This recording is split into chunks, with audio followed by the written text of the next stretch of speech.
Por mi estudio, sino también por ustedes, hermanos. El saber de que con solo uno, ¿verdad?, que viniese, estaría contento. Obviamente yo sé que el sentir de todos es de que todos estemos aquí, pero gloria a Dios por ustedes, por mi persona que estamos hoy aquí. El primer miércoles de este año para aprender juntos la palabra de Dios.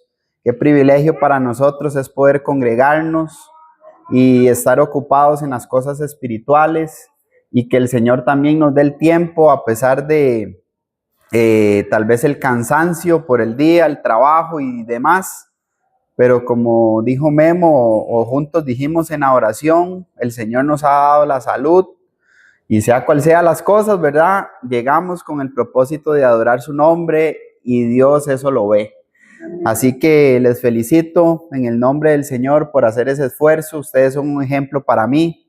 Y como lo dije, por ustedes también estudio porque sé que lo que voy a decir es de Dios y a ustedes, así como a mí, a través del estudio, les va a llenar. Así somos. Es la serie que vamos a estar viendo, la identidad de la iglesia de Cristo. Al hablar de identidad, hermanos, me refiero a esas características distintivas que nos caracterizan a nosotros como iglesia de Cristo.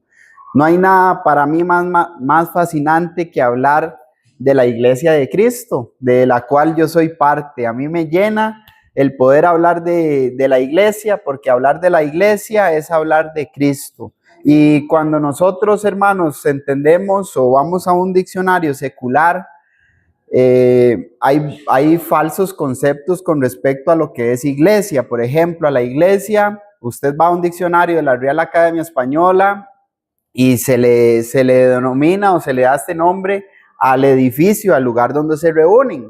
Pero también se le da ese nombre por dos o más personas que se ponen de acuerdo en un nombre, en una estructura, en una organización y en una doctrina para ellos caminar, ¿verdad? Entonces ese término a nivel general, pues por eso es que vemos iglesia X, iglesia Y, iglesia, porque es un término general.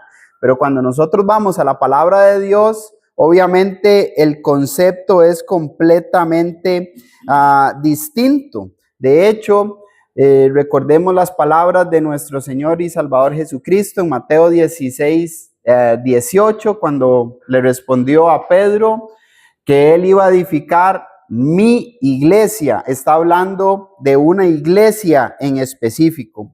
Y cuando Pablo habla a la iglesia en Éfeso, en Efesios 4:4, él mencionó que hay un solo cuerpo. De hecho, el tema general de lo que es esta epístola del apóstol Pablo a la iglesia en Éfeso es para defender la iglesia de Cristo. Está defendiendo al Cristo de la iglesia, al Salvador de la iglesia. En Efesios 1:3 dice que todas las bendiciones espirituales están en Cristo. Y Cristo es, dice, la cabeza de la iglesia, la cual es su cuerpo y Él es su Salvador. Efesios 1:22 al 24. Y un paralelo a eso también está Colosenses capítulo 1, versículo 18 y versículo 24, donde nos habla que Cristo es la cabeza del cuerpo, que es la iglesia. Entonces, hermanos, debemos de entender muy bien este concepto tan hermoso que es la iglesia o el cuerpo o la familia de Dios o el reino de nuestro Señor y Salvador Jesucristo. Hay que entender esto porque la iglesia, hermanos, no es una denominación. ¿Qué es una denominación? Cuando dos o más personas se ponen de acuerdo para poner un nombre, se ponen de acuerdo para seguir una doctrina, se ponen de acuerdo para hacer algo como un mandamiento, y todo esto viene por un hombre. Y cuando nosotros leemos las páginas de nuestra Biblia, específicamente en el Nuevo Testamento, utilizando el ejemplo y el mandamiento también, ¿verdad?, aprobado de la iglesia de Cristo que se reunía en Corinto, hermanos. Primera de Corintios, capítulo 1, versículo 10. Os ruego pues, hermanos, en el nombre de nuestro Señor Jesucristo, que estéis perfectamente unidos en una misma mente y en un mismo sentir que es en Cristo Jesús. Entonces el llamado es que no haya divisiones. Así que los nombres denominacionales, hermanos, no son bíblicos, porque el nombre no lo utilizamos como un título, sino lo utilizamos como un sentido de que le pertenecemos a Cristo. Pero usted ve que una denominación quiere poner un nombre que no está escrito en las páginas de la Biblia. Y usted cuando sigue leyendo, hermanos, en Primera de Corintios 1:12, usted ve cómo Pablo les dice: quiero decir que cada uno de vosotros dice, yo soy de Pablo, yo soy de Cefas, yo soy de Apolos, o algunos dicen, yo soy de Cristo. Y con respecto a las doctrinas diferentes, hay un montón, ¿verdad? Y hemos estudiado muchas. Mateo capítulo 15, versículo 9, nos enseña, hablando nuestro Señor Jesucristo, que en vano lo honran, porque enseñan como mandamientos doctrinas de hombres. Aparte de eso, vemos su organización que no es de acuerdo al patrón bíblico. La iglesia es edificada sobre el fundamento de los apóstoles y profetas, Efesios capítulo 2, versículo 20. Al referirse esto, nos estamos refiriendo a que la doctrina de los apóstoles es la misma doctrina de Cristo, porque los apóstoles fueron llamados por Cristo, por Jesús, instruidos por Él, y ellos enseñaron lo que nuestro Señor y Salvador Jesucristo mencionó. Por eso, en Romanos 16:16, cuando Pablo mencionó que se saluden todos los hermanos con un ósculo santo, con un beso santo, o saludan todas las iglesias de Cristo. Con todo lo que he mencionado anteriormente, vemos que no todas las iglesias son de Cristo. Y el concepto de iglesia es importante que usted y yo lo entendamos.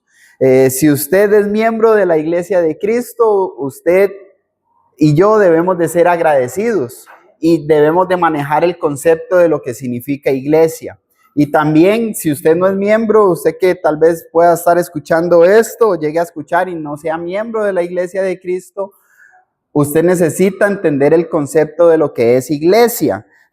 ¿Por qué? Porque hemos visto que hay falsos conceptos o definiciones de lo que es la iglesia. ¿Qué hace a la iglesia especial?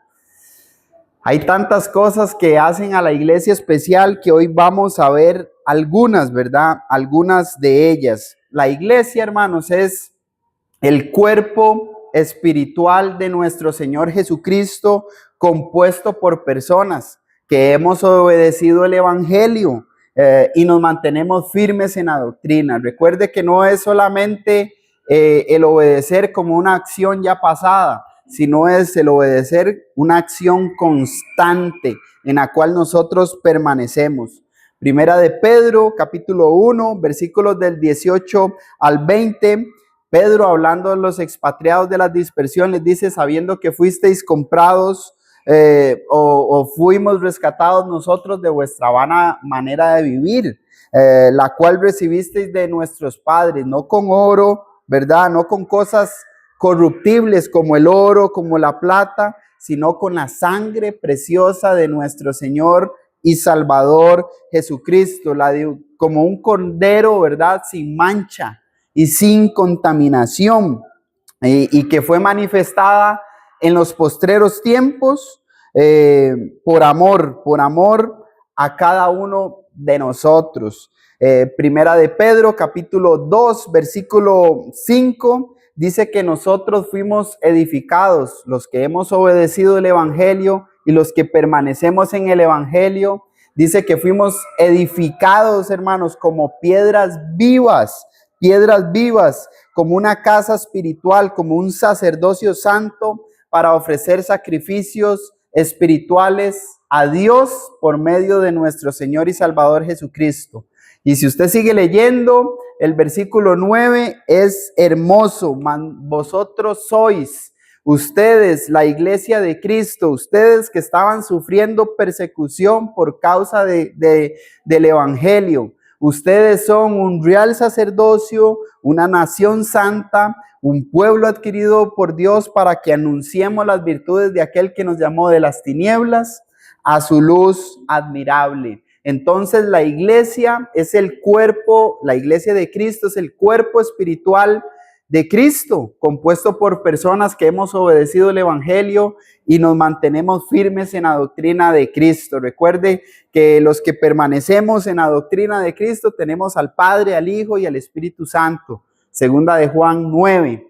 La iglesia, hermanos, también es el Israel espiritual de Dios. Hay muchos que están orando, oremos por Israel. Sí, hay que orar por Israel, pero oramos por Israel, oramos por Venezuela, oramos por Costa Rica, oramos por el mundo, porque Dios a través de la predicación del evangelio ha llamado a judíos y a gentiles a un solo cuerpo, que es la iglesia, el lugar seguro. Entonces, la iglesia de Cristo es el Israel espiritual, pero también la iglesia de Cristo es ese misterio, ¿verdad? Que desde antes de la fundación del mundo estaba en la mente de Dios y que por medio de los profetas y apóstoles fue predicado y fue anunciado, hermanos. Efesios capítulo 3, se puede poner ahí versículos del 1 al 6. Y un texto ahí que siempre recuerdo es: leyendo lo cual podéis entender, Efesios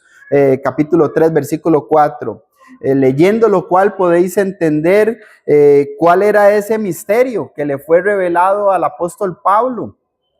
Bueno, que los gentiles eran coherederos de la gracia en Cristo Jesús. No solo los judíos, como decían ellos, sino judíos y gentiles fueron llamados a través del evangelio, a través de la predicación, a un solo cuerpo. Pero también el término iglesia, hermanos, usted también lo va a encontrar en las páginas del Nuevo Testamento como asamblea, como algo que, y no se reunían para hacer cosas buenas.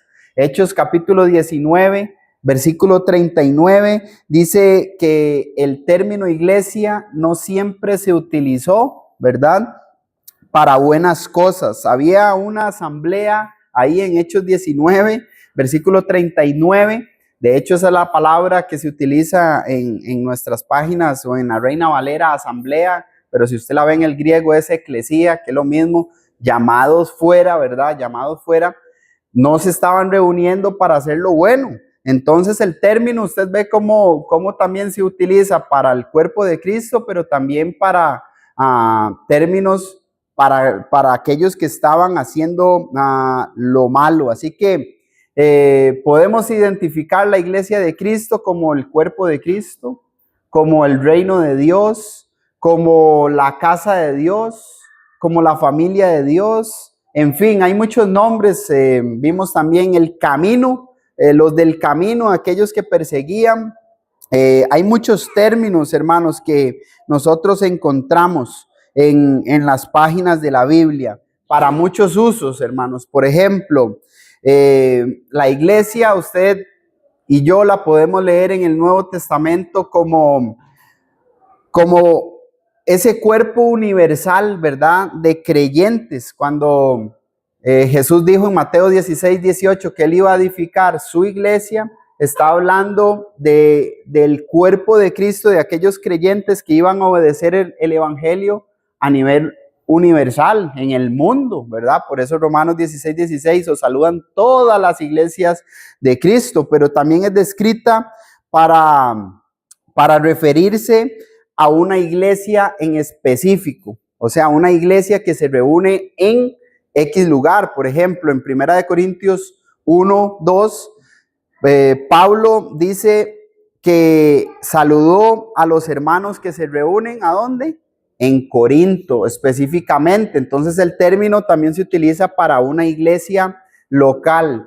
Y de hecho, cuando también se utiliza este término, si usted ve en 1 Corintios 11, 18, dice: cuando ustedes se reúnen como iglesia, ¿Quiere decir que todos los miembros de la iglesia en Corinto estaban ahí en ese lugar?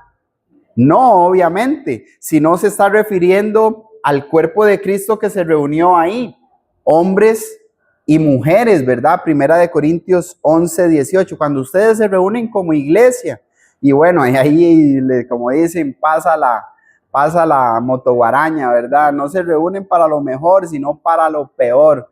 Pero ese no es el tema. Lo que quiero es que veamos es que el término iglesia se utiliza también para referirse a hombres y mujeres. ¿Recuerdan en Hechos 8 cuando Saulo iba de camino a Damasco y a quién perseguía él? Perseguía a hombres y mujeres. Entonces ese término también se utiliza para referirse a las mujeres que han obedecido el evangelio y a los varones que han obedecido el evangelio. Y también se utiliza para referirse a quién usted persigue. Recuerda en Hechos 9, cuando dicen algunos que se cayó del caballo en la película se cayó de un caballo, pero no es así, ¿verdad?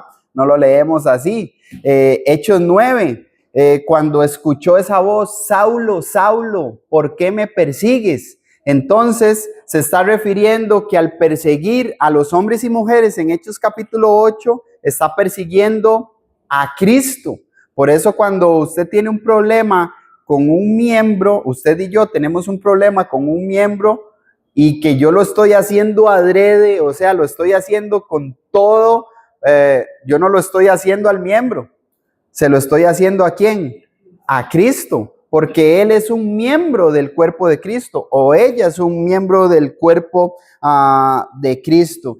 Hay muchos usos, hermanos, de esta hermosa palabra que tiene un grandísimo significado, que tiene un grandísimo valor para Dios. Así que si usted entiende el término iglesia, le animo a que siga entendiendo en el nombre de Jesús, siga valorando el término iglesia a lo cual usted pertenece. Si usted no lo conoce, pues venga a ser parte de la iglesia que Cristo compró con su sangre, según Hechos 20:28. Hay varias cosas que vamos a ver hoy, hermanos, con respecto a la identidad de la iglesia, o así somos, ¿verdad?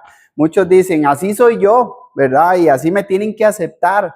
Pero cuando hablamos de un tema bíblico, debemos de definirlo desde la perspectiva de Dios. Así que hoy, bajo ese tema general y esa introducción, vamos a ver que la identidad de la iglesia de Cristo es su plan de salvación. Entonces, somos salvos, hermanos, somos salvos a través de el plan de salvación. ¿Y dónde podemos ir? Bueno, tenemos de 987 versículos, que es el Nuevo Testamento, para poder comprobar eso.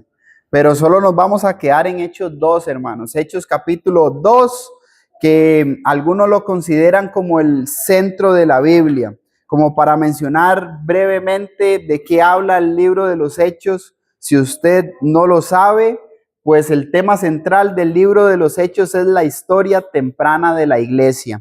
Nosotros podemos tener un verso clave en Hechos capítulo 4, versículo 12, donde el apóstol Pedro puso el fundamento ante los sacerdotes que estuvieron ahí, que le decían, no predique más en ese nombre. Entonces en Hechos capítulo 4, versículo 12, él dijo que en ningún otro hay salvación, porque no hay otro nombre debajo del cielo en quien nosotros podamos ser salvos. Si usted sigue leyendo en Hechos capítulo 5, ya ahora ya no les advierten, ya ahora les azotan por predicar la palabra de Dios, pero a ellos se mantuvieron firmes predicando el evangelio. El propósito de este libro, muchos mencionan muchos propósitos, ¿verdad? Y uno de ellos, algunos dicen que es la conclusión del relato del evangelio según Lucas. El escritor inspirado fue Lucas, ¿verdad? Así como el relato del evangelio. Y muchos dicen que es la conclusión de ese primer tratado, y eso usted lo puede ver en Lucas 1, hasta el versículo 4. En el primer tratado, oh Teófilo, hablé acerca de todas las cosas que Jesús comenzó a hacer y enseñar. Vea la manera de que Jesús, de comportarse Jesús, ¿verdad? Jesús no enseñó, Jesús primero hizo y después enseñó. Hasta el primer día que fue recibido arriba, después de haber dado mandamiento por el Espíritu Santo, ¿a quiénes? A los apóstoles que había escogido. Mateo capítulo 10, usted puede encontrar los 12 apóstoles cuando usted los llamó, del versículo 1 hasta el versículo 10. Y título que usted le puede poner a este libro, libro de conversiones. Si usted quiere predicarle a alguien el evangelio y cómo una persona viene a ser convertida, vaya a este libro. ¿Por qué? Porque usted va a encontrar aquí los ejemplos de conversiones. Hay algunos que no creen en alguno, bueno, entonces usted se va a otro. Por ejemplo, vamos a estar en Hechos 2 hoy. ¿No le creen en Hechos 2? Bueno, vayas a Hechos capítulo 8, donde están los samaritanos. ¿No le creen con los samaritanos? Bueno, váyase con el eunuco. ¿Qué fue lo que hizo el eunuco? ¿No le creen con el eunuco? Bueno, veamos la historia de Saulo. Hechos capítulo 8, Hechos capítulo 9, Hechos capítulo 22, Hechos capítulo 26. ¿No creen la de Saulo? Bueno, vean la de Hechos capítulo 10. Cornelio junto con toda su casa, ¿verdad? ¿No creen en esa? Bueno, vean a la mujer, a Lidia, Hechos capítulo 16. Como ella pidiendo luz y Dios le mandó luz, le mandó a que se predicase el evangelio y ella fue bautizada. ¿No creen? Bueno, ahí mismo el carcelero de Filipos, ¿verdad? Cómo él se iba a matar, hubo un gran estruendo ahí. No, tranquilo. Hay muchos ejemplos de conversiones. La iglesia en Corinto, la iglesia en Éfeso. Bueno, increíble. ¿Iba a decir algo, hermana? Sí, de todas esas conversiones también es importante destacar que fueron casi que el mismo día, en el mismo momento. En el momento. La gente no necesitó, ay, es que lo voy a pensar, es que necesito tiempo, necesito esperar un momento.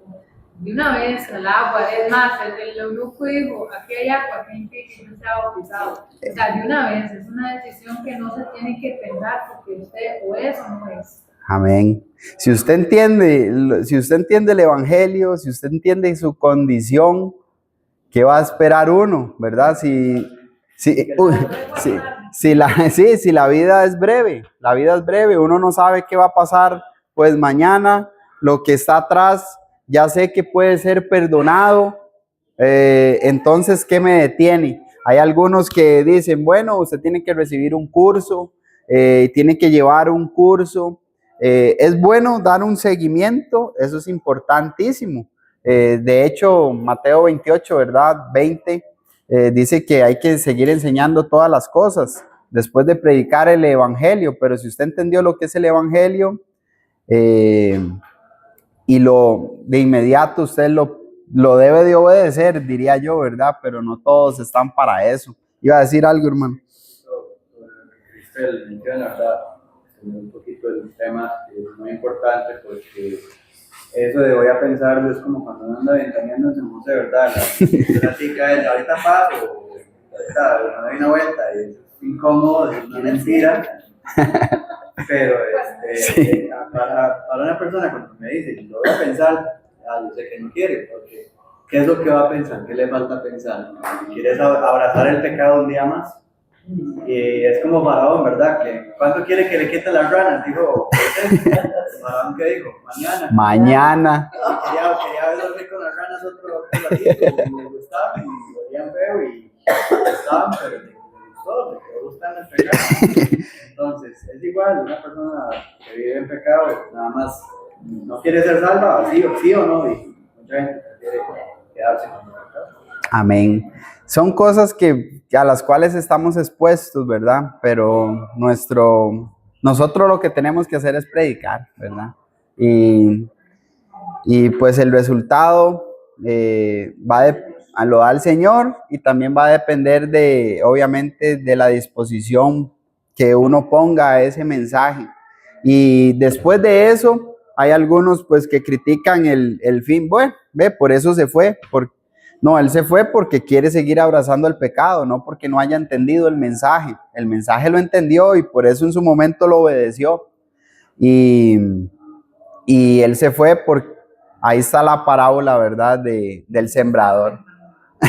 La parábola del sembrador. Un gran ejemplo. Hechos, recuerde que estamos en la identidad de la iglesia. Y la identidad de la iglesia para hoy es que somos salvos. No es arrogancia decir eso, sino es nada más fe, ¿verdad? Es confianza en la evidencia. ¿Cuál es nuestra evidencia? La palabra de Dios. Y estamos en el libro de los Hechos. Usted ve que vamos a estar en Hechos 2:38, un texto que usted y yo casi que creo que lo sabemos de memoria, pero Hechos 2, hermanos. Bueno, en Hechos 1, olvidé mencionarles el bosquejo del libro. Usted ve que Jesús, hablando con los apóstoles, dijo que ellos iban a recibir, pero recibiréis poder cuando haya venido sobre vosotros el Espíritu Santo, y me seréis testigos en Jerusalén, en Judea, en Samaria y hasta lo último de la tierra. Entonces, en Hechos capítulo 2, usted ve cómo se predica el evangelio en Jerusalén. De Hechos capítulo 3 hasta el capítulo 8, usted ve que el evangelio es predicado en Judea y en Samaria. Y en Hechos capítulo 9 hasta el capítulo 28, hasta el fin de la tierra, ¿verdad? Hasta el fin de la tierra. Entonces, hermanos, cuando nosotros estamos ahí en Hechos capítulo 2, nosotros vemos una fiesta solemne, ¿verdad? Una fiesta que fue mandada por Dios y no por ningún hombre. Y usted las va a encontrar eso en Levítico capítulo 23, versículos del 13 al 16, que era la fiesta, pues, de las semanas, o que era conocida de esa manera, pero era el día de Pentecostés, que básicamente ese día se celebraba 50 días después de la Pascua. Y como mencioné, era una fiesta que era ordenada por Dios. Y muchos judíos de todas las naciones debían de estar ahí, o sea, tenían que estar ahí porque si no tenían sus consecuencias. Recuerde que la fiesta no era por ningún hombre, era una fiesta que Dios había establecido. Y lo que usted va a encontrar en Hechos capítulo 2, hermanos, es una predicación apostólica. Recuerde que cuando ellos fueron, hablando de los apóstoles, investidos de ese poder de lo alto, del Espíritu Santo, ellos hablaban y las personas de varios judíos de todas las naciones les escuchaban hablar en su propia lengua. Al hablar de lengua está hablando de idiomas. Eran idiomas que ellos podían entender. Por eso es que el Espíritu, hermanos, el Espíritu Santo da palabras que se puedan entender. Ahora usted ve cómo se relaciona esto con, no sé ni cómo llamarle, porque eso no es un idioma, tampoco son palabras que, o sea, no son palabras que existen. Ajá, balbuceo. No, uno no entiende. Y usted ve, leyendo, usted aquí se va a dar cuenta que ellos escuchaban, en este caso a Pedro y a los demás que se pusieron en pie, embestidos por el Espíritu Santo, y entendían lo que ellos hablaban. Por eso usted ve que las palabras que vienen de Dios son palabras que cualquiera puede entender. No eran en un lenguaje angelical, sino idiomas que ellos podían entender. Y básicamente lo que ahí hay es una predicación bíblica. Si usted desde el versículo 14 hasta el versículo 36, usted ve como Pedro predicó por primera vez el evangelio, predicó acerca de la muerte. Hechos capítulo 2, versículo 23, a este entregado por el determinado consejo. Y dice, y anticipado conocimiento de Dios, prendisteis y matasteis por manos de inicuos y le crucificasteis. Entonces vemos la muerte, pero también vemos la sepultura, y al hablar de la sepultura, él utilizó el ejemplo de David, a quien ellos lo tenían por estima. Se puede decir, hermanos, libremente del patriarca David, que murió y que fue sepultado y que su sepulcro está aquí con nosotros. Hechos 2, 29. Habló de la sepultura y habló de la resurrección. Hechos 2, 24 dice, al cual Dios levantó de los muertos, suelto los dolores de la muerte, por cuanto era imposible que fuese retenido por ella. O sea, la muerte no retuvo a nuestro Señor y Salvador Jesucristo, y algo que ya David había dicho de él, Salmo 16, versículo 8 al 11. Porque veía al Señor siempre delante de mí, porque está a mi diestra, no seré conmovido, por lo cual mi corazón se alegró y se gozó mi lengua, y aún mi carne descansará en esperanza, porque no dejará mi alma en el Hades, ni permitirás que tu santo vea corrupción. Entonces vemos una predicación bíblica. Una predicación bíblica, hermanos, es aquella que se predica la muerte, la sepultura y la resurrección de nuestro Señor y Salvador Jesucristo. Una predicación bíblica es aquella que se exalta a Cristo.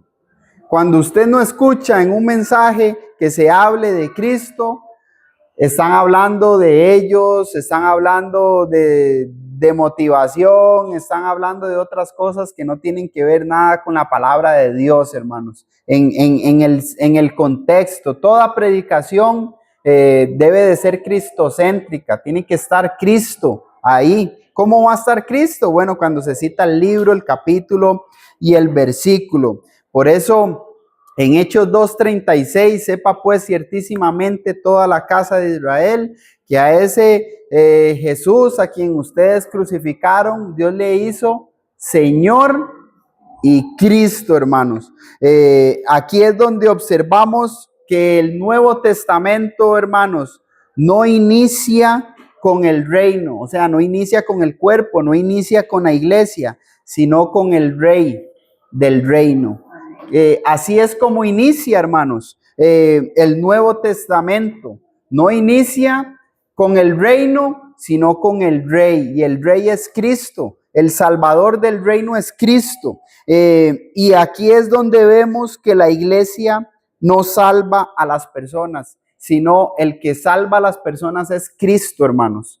Cristo es el que salva. Cristo es el que pagó por nosotros. Cristo es el que sufrió por nuestros pecados. Cuando usted y yo entendemos eso, hermanos, también vamos a valorar en el lugar de privilegio que nosotros estamos. Cuando alguien falla, un miembro de la iglesia falló, bueno, él no me va a salvar a mí. Yo sufro con él, yo cargo con él, yo voy en esa milla con él para que él venga, ¿verdad? Al redil, pero él no me va a salvar.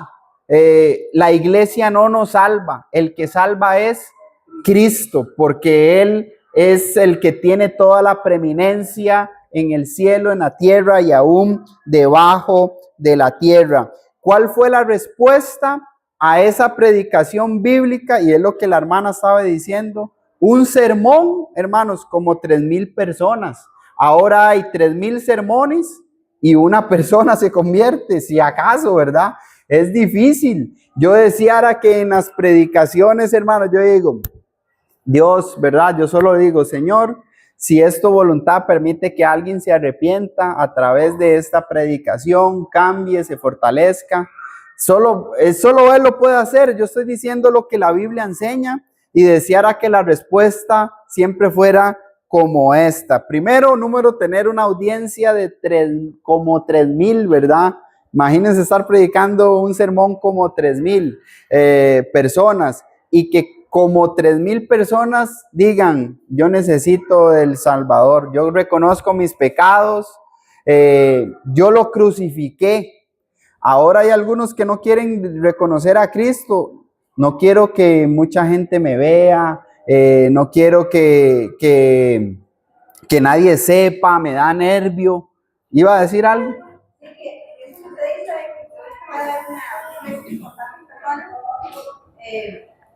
entiendo cuando nosotros vivimos en Estados Unidos de que son 600 personas, se pone, se recuerda, se pone a ver, son los abuelitos, los hijos, ¿no? La familia de los albitas, así, y los nietos, como con 3 Gaby.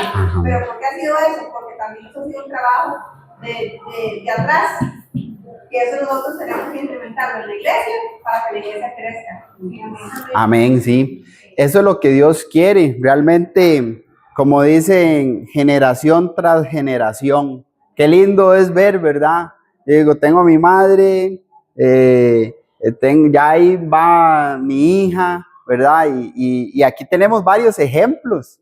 Es un orgullo, hermanos. No es por vanagloria, sino por darle la honra y la gloria a Dios. Está mi madre, ahora están mis hijas, están los hijos de mis, ¿me entiende? Es algo que nos debe de llenar, y ahí es donde todo ese trabajo en conjunto se llega pues a tener lo que Dios quiere, ¿verdad? Una organización bíblica, salen predicadores, salen maestras, salen maestros, salen diáconos, en fin, y es un muy buen punto en el cual debemos de mantenernos, ¿verdad? Y a veces, a pesar de que a veces se mueven, a veces allá pasaba mucho que se casó y se mueve de la congregación, pero allá está. Recuerdo, siempre tienen como días, ¿verdad? Cuando se vienen a visitar, y usted ve bastante. Recuerda cuando el hermano Roy Diver recibía, el hermano Roy Diver fue uno de los que inició la escuela, o Roy Diver papá, está Roy Diver hijo, que ahora es predicador y anciano en una congregación que nos recibió, pues a nosotros nos dio a vivir en Roma, Texas, y cuando él recibía a su hija, ¿verdad? Era para él hermoso, a pesar de que están en tanta distancia, pero estaban en el Señor. Y bueno, decía que Hechos 2, ¿verdad? Ustedes vemos la exaltación de Cristo, una predicación bíblica, lo que los llevó a ellos a preguntar qué vamos a hacer. Usted ve que Pedro, hermanos, en Hechos 2:38 le respondió: arrepiéntanse. Número 1, hay que entender, Pedro fue uno de los 12, ¿verdad? Pedro fue uno que fue instruido por Jesús. Pedro fue uno que estaba lleno del Espíritu Santo, ¿verdad? Hechos capítulo 1, versículo 8. Su profesión era un pescador. Él tuvo un sobrenombre, Cefas, ¿verdad? También llegó a ser un anciano de la iglesia. Él también aparte de ser un anciano, dice Gálatas 2, recuerdan que lo vimos el año pasado, digo eso como si fuera hace un montón, pero vimos Gálatas, ¿verdad? Y él era una columna de la iglesia, Gálatas 2:9. Aparte de eso, bueno, por referencia a anciano, estamos hablando que era casado, que tenía hijos, en fin, los requisitos que nosotros observamos. Primera de Pedro, capítulo 5, versículos del 1 al 4, dice: yo anciano también con ellos. No como algunos quieren pensar sí, que era soltero, ¿no? Él estaba casado, tenía hijos, en fin. Él venía de Betsaida, hubieron grandes acontecimientos, grandes milagros que él observó cuando Jesús sanó a un ciego. Se echó unas copas así, Jesús. Me imagino, lo sanó, hermano. Lo revolvió con tierra. Eso es el doctor Jesús. ¿Se dejaría usted pegar una escupita de Jesús? Yo me la dejo, yo sí me dejo. Bueno, ahí pasó eso en Betsaida, ahí pasó eso. También estuvo la alimentación de los 5,000 en Betsaida, bueno, o cerca, muy cerca de Betsaida específicamente. Ahí pasó eso con 5 panes y 2 peces. Jesús alimentó como a 5,000. Pero también en Betsaida, hermanos, ¿recuerdan cuando Jesús empezó a decir los ay? Y dijo: ay de ti, Betsaida, que viendo los milagros, que viendo las cosas que yo hice ahí, y no se arrepintieron. Qué duro es eso, hermanos, qué duro estar escuchando predicaciones bíblicas, cristocéntricas del Evangelio y uno seguir viviendo una vida indiferente, ¿verdad? El Señor dice, ay de ti, como pasó con este lugar. Vemos que Pedro les dice, arrepiéntanse, o sea, el arrepentimiento siempre va relacionado al sufrimiento, ¿verdad? Si usted dice, estoy arrepentido, es como si estoy sufriendo, pero el arrepentimiento bíblico no se queda ahí, sino es, cambie su manera de pensar, cambie su manera de vivir. Si usted va para el norte, ahora empiece a caminar contrario, porque para donde usted iba, no iba a un buen lugar, ¿verdad? El arrepentimiento bíblico es a eso. Cambie la actitud de pecado, cambie sus hábitos, cambie su manera de vivir, cambie su mentalidad en cuanto a la relación al pecado, en cuanto a su manera de ser. Y dice, bautícese. Ahora, el arrepentimiento, nadie puede arrepentirse por usted.